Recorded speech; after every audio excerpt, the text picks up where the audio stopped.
प्रिय श्रोताओं, महाभारत का भीषण युद्ध समाप्त हो चुका था। अधर्म का नाश हुआ और धर्म की स्थापना हुई। हस्तिनापुर के सिंहासन पर महाराज युधिष्ठिर विराजमान थे। चारों ओर शांति थी, लेकिन इस शांति के बीच अर्जुन के भीतर एक अशांति जन्म ले रही थी। एक सुबह द्वारकाधीश श्री कृष्ण हस्तिनापुर पधारे। अर्जुन ने गर्व के साथ कृष्ण का स्वागत किया और टहलते हुए कहा, हे जनार्दन, आपने देखा कैसे मेरे एक एक बाण ने शत्रुओं की सेना को छिन्न भिन्न कर दिया। मेरी धनुर्विद्या के सामने संसार का कोई भी योद्धा, यहाँ तक कि देवगण भी नहीं टिक सके। माधव, क्या आपको नहीं लगता कि इस युग में मेरे पुरुषार्थ की कोई सीमा नहीं है? प्रिय श्रोताओं, श्री कृष्ण ने अर्जुन की आंखों में वह चमक देखी जो तेज की नहीं बल्कि अहंकार की थी। कृष्ण मंद मंद मुस्कुराए। वे जानते थे कि अर्जुन उनका प्रिय भक्त है और अहंकार भक्त का सबसे बड़ा शत्रु है। कृष्ण ने मन ही मन निश्चय किया कि वे अर्जुन के इस मानसिक रोग का उपचार करेंगे। श्री कृष्ण शांत स्वर में बोले, पार्थ, तुम्हारी शक्ति निसंदेह अपार है। चलो, आज थोड़ा विश्राम करते हैं। पास के ही एक सुंदर वन की ओर चलते हैं। सुना है वहां प्रकृति का सौंदर्य अद्भुत है। अर्जुन और कृष्ण रथ पर सवार होकर निकल पड़े। चलते चलते अचानक वातावरण बदलने लगा। जिस रास्ते पर धूल और सूखे वृक्ष थे, वहां अचानक ठंडी सुगंधित हवाएं चलने लगीं। तभी दूर से ढोल नगाड़ों और शहनाइयों की आवाज आने लगी। कृष्ण ने इशारा किया, देखो पार्थ, यहाँ तो कोई उत्सव लगता है हम किसी अज्ञात नगरी के समीप आ गए हैं। अर्जुन ने देखा, सामने एक स्वर्णमयी नगरी चमक रही थी। ऊंचे ऊंचे महल, हीरों से जड़ित द्वार और सड़कों पर कस्तूरी छिड़की हुई थी। यह नगरी द्वारका या इंद्रप्रस्थ से भी कहीं अधिक वैभवशाली लग रही थी। प्रिय श्रोताओं, वास्तव में यह कोई साधारण नगर नहीं, बल्कि कृष्ण की योग माया द्वारा रचित एक भ्रम था। नगरी के भीतर प्रवेश करते ही अर्जुन की आंखें फटी की फटी रह गईं। वहां एक विशाल मेले का आयोजन था। दुनिया के कोने कोने से आए व्यापारी दिव्य मणियों और रत्नों का व्यापार कर रहे थे। वहां के लोग साधारण मनुष्य नहीं लग रहे थे। सबके मुख पर एक तेज था। सब प्रसन्न थे। कहीं जादूगर हवा में फूल बरसा रहे थे, तो कहीं नट ऊंचे रस्सों पर चल रहे थे। अर्जुन पूरी तरह से उस मेले की चकाचौंध में खो गए। वे भूल गए वे हस्तिनापुर के राजकुमार हैं।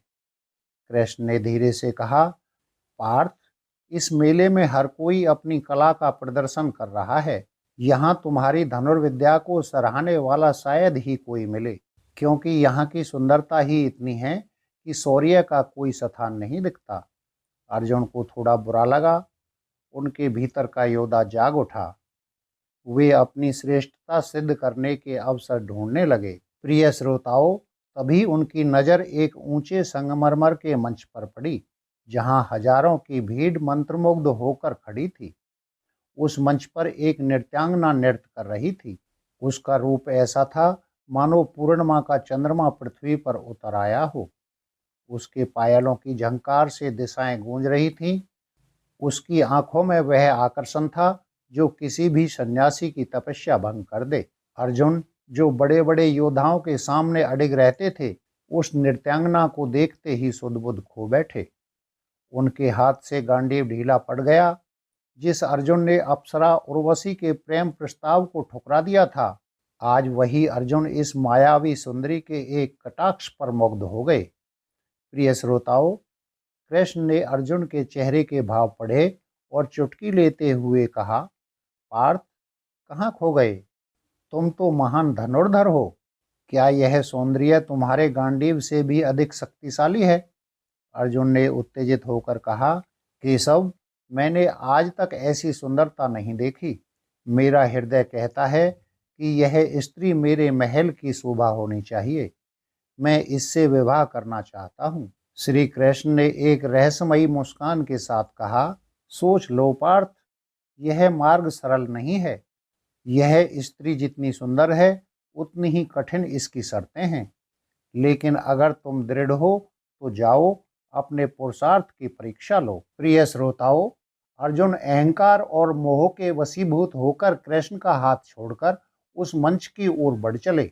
जैसे जैसे वे करीब जा रहे थे, उस नृत्यांगना के पायल की झंकार उनके कानों में किसी मंत्र की तरह गूंज रही थी। मंच पर पहुंचकर अर्जुन ने ऊंचे स्वर में कहा, ठहरो सुंदरी, रुक जाओ। संगीत थम गया। हजारों लोगों की नजरें अर्जुन पर टिक गईं। वह नृत्यांगना, जिसका नाम मायावती था, रुकी और अपनी बड़ी बड़ी आंखों से अर्जुन को देखा। उसकी एक मुस्कान ने अर्जुन के विवेक पर पर्दा डाल दिया। अर्जुन बोले, देवी, मैं हस्तिनापुर का राजकुमार गांडीवधारी अर्जुन हूँ। मैंने बड़े बड़े राजाओं को जीता है, स्वर्ग के अप्सराओं के प्रस्ताव ठुकराए हैं, पर आज तुम्हारे रूप ने मुझे बांध लिया है। मैं तुमसे विवाह करना चाहता हूँ। प्रिय श्रोताओं, मायावती कुटिल मुस्कान के साथ बोली, हे कुंती पुत्र, तुम वीर हो, इसमें कोई संदेह नहीं, पर मेरे इस नगर की एक परंपरा है। यहाँ रूप का मोल शक्ति से चुकाना पड़ता है। जो पुरुष मुझे शस्त्र विद्या में हरा देगा, मैं उसी के गले में वरमाला डालूंगी, अन्यथा। वह रुकी और उसकी आंखों में एक अजीब सी चमक आई। अन्यथा हारने वाले को मेरा दास बनना होगा। उसे अपनी स्वतंत्रता, अपना राजपाट और अपना स्वाभिमान त्याग कर मेरे चरणों की सेवा करनी होगी। क्या तुम तैयार हो पार्थ? प्रिय श्रोताओं, अर्जुन का अहंकार जाग उठा। उन्होंने सोचा, एक स्त्री मुझे धनुर्विद्या में हराएगी? जिसने साक्षात महादेव को किरात रूप में संतुष्ट किया, उसे एक नृत्यांगना डरा रही थी। अर्जुन ने गर्जना की, देवी, तुम्हारी शर्त मुझे स्वीकार है। उठाओ अपना धनुष और देखो गांडीव की टंकार। दूर खड़े श्री कृष्ण यह सब देख रहे थे। उनके चेहरे पर वह चिरपरिचित मुस्कान थी, जैसे वे कह रहे हों, पार्थ, आज तुम्हारी विद्या नहीं, तुम्हारा अहंकार लड़ रहा है। मंच ही रणभूमि बन गया। मायावती ने एक साधारण सा दिखने वाला धनुष उठाया, पर जैसे ही उसने प्रत्यंचा चढ़ाई, पूरे आकाश में बिजली कड़कने लगी। अर्जुन ने पहला बाण छोड़ा, सम्मोहक अस्त्र। उनका विचार था कि इसे छोड़कर वे सुंदरी को अचेत कर देंगे और जीत जाएंगे, परंतु मायावती ने हवा में ही एक बाण मारा और अर्जुन का अस्त्र धूल की तरह उड़ गया। अर्जुन चकित थे। उन्होंने एक के बाद एक अस्त्र छोड़े, पर वह नृत्यांगना तो जैसे हवा से बात कर रही थी। वह नाचते नाचते बाण चला रही थी। उसके हर बाण से संगीत निकलता था और अर्जुन का हर प्रहार विफल हो जाता था। भीड़ जयकारे लगा रही थी, पर अर्जुन के पसीने छूट रहे थे। उनका गांडीव, जो कभी भारी से भारी सेना को डरा देता था, आज उनके हाथ में भारी लगने लगा। उन्हें महसूस हुआ कि उनकी एकाग्रता भंग हो रही है। उन्हें हर तरफ केवल वह नृत्यांगना ही दिख रही थी। प्रिय श्रोताओं, अंत में मायावती ने एक ऐसा बाण छोड़ा जो 7 रंगों की रोशनी में चमक रहा था। वह बाण सीधे अर्जुन के हाथ पर जाकर लगा और उनके हाथ से गांडीव छूटकर जमीन पर गिर पड़ा। सन्नाटा छा गया। गांडीव का गिरना अर्जुन की मृत्यु के समान था। मायावती मंच से नीचे उतरी और अर्जुन के पास आकर खड़ी हो गई। उसकी आंखों में अब वह प्रेम नहीं, बल्कि एक मालकिन का गर्व था। वह कड़क कर बोली, उठो दास अर्जुन, अब तुम योद्धा नहीं रहे, तुमने अपनी आज़ादी खो दी है। अब तुम्हारा गांडीव मेरे चरणों की धूल साफ करने के काम आएगा। अर्जुन का सिर झुक गया। उनकी आंखों में आंसू थे, पर वे मोह में इतने अंधे थे कि भाग भी नहीं सकते थे। शर्त के अनुसार उन्होंने अपनी राजसी पोशाक उतारी। मायावती ने उन्हें एक साधारण सेवक के वस्त्र दिए और उनके गले में एक पट्टा डाल दिया। वहां उपस्थित भीड़ ठहाके मारकर हंसने लगी। अर्जुन ने व्याकुल होकर भीड़ में श्री कृष्ण को ढूंढा। अर्जुन के मन में टीस उठी, हे केशव, क्या आप मुझे इस हालत में छोड़ देंगे? प्रिय श्रोताओं, मायावती ने अर्जुन को धक्का देते हुए कहा, चलो दास, मेरे महल की सफाई का समय हो गया है। आज से तुम मेरी पालकी उठाओगे और मेरे महल के द्वार पर पहरा दोगे। अर्जुन चुपचाप उसके पीछे चल दिए। एक श्रेष्ठ धनुर्धर अब एक नृत्यांगना का सामान ढो रहा था। अर्जुन को याद आ रहा था अपना वह अहंकार, जब वे कहते थे कि उनके बिना धर्म की स्थापना असंभव थी। उन्हें महसूस होने लगा कि शक्ति उनकी नहीं थी, शक्ति तो उस सारथी की थी जिसने आज उनसे मुख मोड़ लिया है। वह रात अर्जुन ने महल की सीढ़ियों पर भूखे प्यासे बैठकर बिताई। उनकी आंखों के सामने सुभद्रा, युधिष्ठिर और द्रौपदी के चेहरे आ रहे थे।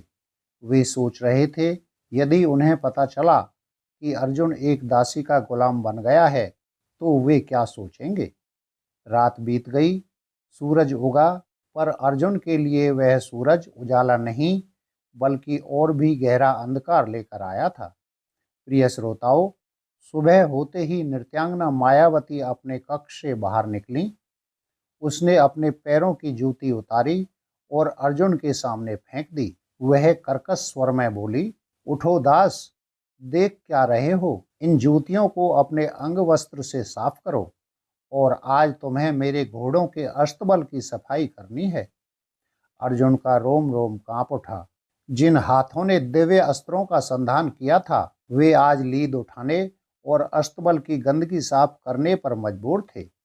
अर्जुन ने मन ही मन सोचा, हे विधाता, यह कैसा दिन देखना पड़ रहा है। क्या मैं वही अर्जुन हूँ जिसने कुरुक्षेत्र में हाहाकार मचाया था? मायावती ने अर्जुन को एक पल का भी विश्राम नहीं दिया। उसने अर्जुन से पूरे महल के फर्श को धुलवाया। उसने अर्जुन को बाजार भेजा, जहां उसे भारी सामान अपनी पीठ पर लाद कर लाना पड़ा। बाजार के लोग उसे पहचान रहे थे और ताने दे रहे थे, देखो, यह है गांडीवधारी।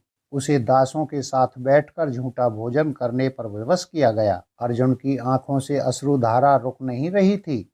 वे रह रहकर कृष्ण को याद करते, हे माधव, आपने मुझे इस नरक में क्यों धकेला? क्या मेरा अपराध इतना बड़ा था? लेकिन कृष्ण कहीं दिखाई नहीं दे रहे थे।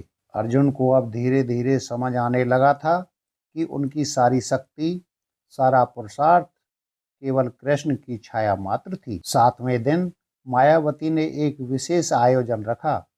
उसने अर्जुन से कहा, आज द्वारका से साक्षात श्री कृष्ण और उनकी बहन सुभद्रा यहाँ पधार रहे हैं। आज आप द्वारपाल बनकर खड़े रहोगे और उनके आने पर उनके पैरों को धोएंगे।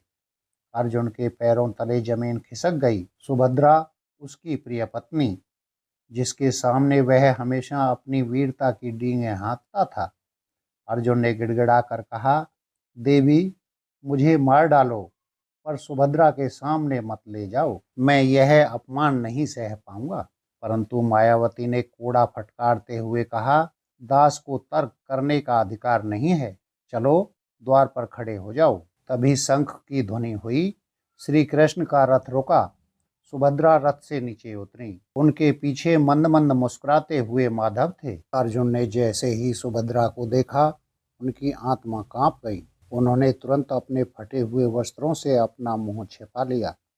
वे दीवार के पीछे छुपने की कोशिश करने लगे। प्रिय श्रोताओं, श्री कृष्ण जानबूझकर अर्जुन के पास रुक गए और बोले, अरे सुभद्रा, देखो, यह द्वारपाल कितना अजीब है। अपना चेहरा क्यों छिपा रहा है? क्या इसने कोई पाप किया है? सुभद्रा बोली, भैया, लगता है यह बेचारा बहुत लज्जित है। इसके हाथ तो कांप रहे हैं। मायावती वहां आई और हंसते हुए बोली, केशव, यह मेरा सबसे प्रिय दास है। बहुत घमंडी था, पर अब बिल्कुल पालतू हो गया है। दास, उठो और अतिथि के चरण धो। अर्जुन ने कांपते हाथों से जल का पात्र उठाया। जब वे कृष्ण के चरणों के पास झुके तो उनकी एक बूंद आंसू कृष्ण के पैर पर गिरी। कृष्ण ने अपना हाथ अर्जुन के सिर पर रखा, पर अर्जुन ने डर के मारे अपना चेहरा और भी ज्यादा छिपा लिया। सुभद्रा की करुणा भरी दृष्टि अर्जुन को बाणों से भी ज्यादा चुभ रही थी। जब कृष्ण और सुभद्रा महल के भीतर चले गए तब अर्जुन एकांत में जाकर फूट फूट कर रोने लगे। वे अपने गांडीव को कोसने लगे, अपनी धनुर्विद्या को कोसने लगे। अपमान की पराकाष्ठा हो चुकी थी।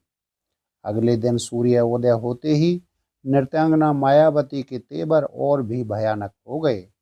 प्रिय श्रोताओं, उसने अर्जुन को राजसभा के बीचों बीच बुलाया और दहाड़कर बोली, दास, तूने मेरे नियमों का उल्लंघन किया है। तूने कल अतिथि के चरण धोते समय आंसू बहाए, जो मेरे राज्य में अपराध है। एक दास को रोने का अधिकार नहीं है, इसके लिए तुझे मृत्यु दंड दिया जाता है। अर्जुन का हृदय बैठ गया। उन्हें लगा कि शायद उनके जीवन का अंत किसी गुमनाम नगरी में एक दासी के हाथों होने वाला है। मायावती ने अपने हाथों से एक मायावी काल यंत्र प्रकट किया। उसकी आवाज से पूरी सभा गूंज रही थी। वह यंत्र धीरे धीरे नीचे आ रहा था। उन्होंने अपना प्रिय गांडीव याद किया, पर वह तो दूर धूल में पड़ा था। अर्जुन को साक्षात यमराज की आहट सुनाई देने लगी। वे चिल्लाए, छोड़ दो मुझे, मैं पांडु पुत्र हूँ, मैं इंद्र का अंश हूँ। पर मायावती हंसी, यहाँ तू कोई नहीं है, यहाँ तू केवल एक अपराधी दास है। अर्जुन की आंखों के सामने अपना पूरा जीवन एक फिल्म की तरह चलने लगा। उन्हें याद आया कि कैसे उन्होंने द्रौपदी को जीता था, कैसे खंडव वन जलाया था, पर आज वह सारा पुरुषार्थ व्यर्थ लग रहा था। मौत के उस भयानक सन्नाटे में अर्जुन पूरी ताकत से चिल्लाए, हे कृष्ण, हे द्वारकाधीश, मुझे बचा लो। जैसे ही अर्जुन ने स्वयं को त्याग कर पूर्णतः कृष्ण को पुकारा, वैसे ही श्री कृष्ण जी ने अपनी माया हटा ली। प्रिय श्रोताओं, अर्जुन ने आंखें खोली। वह भयानक यंत्र गायब था, वह क्रूर नृत्यांगना गायब थी। सामने वही शांत वन था और श्री कृष्ण अर्जुन का हाथ थामे खड़े थे। अर्जुन हाँफ रहे थे, उनका शरीर पसीने से भीगा था। कृष्ण ने हंसते हुए कहा, पार्थ, कहाँ खो गए थे? तुम तो कह रहे थे कि तुम्हारी धनुर्विद्या अजेय है, फिर आज इतनी जोर से क्यों चिल्लाए? अर्जुन को सब समझ आ गया। वे कृष्ण के चरणों में गिरकर बिलख बिलख कर रोने लगे। वे बोले, केशव, आपने मुझे साक्षात मृत्यु के दर्शन करा दिए। आज मुझे पता चला कि अर्जुन कुछ भी नहीं है। अर्जुन केवल तभी तक अर्जुन है जब तक आपका हाथ उसके सिर पर है। कृष्ण ने उन्हें उठाया और कहा, पार्थ, यह डर जरूरी था, क्योंकि जब मनुष्य को लगता है कि वह खुद सब कुछ कर रहा है तो वह अंधा हो जाता है। आज से तुम युद्ध के विजेता नहीं, बल्कि धर्म के सेवक बनकर जियोगे। तो भक्तों, इस प्रकार अर्जुन का अहंकार भंग हुआ और उन्हें भक्ति का सच्चा मार्ग मिला। प्रिय श्रोताओं, हमें आशा है कि यह कहानी आपको पसंद आई होगी। ऐसी ही और कहानी सुनने के लिए चैनल को सब्सक्राइब करें और वीडियो को अपने मित्रों के साथ शेयर करें। धन्यवाद।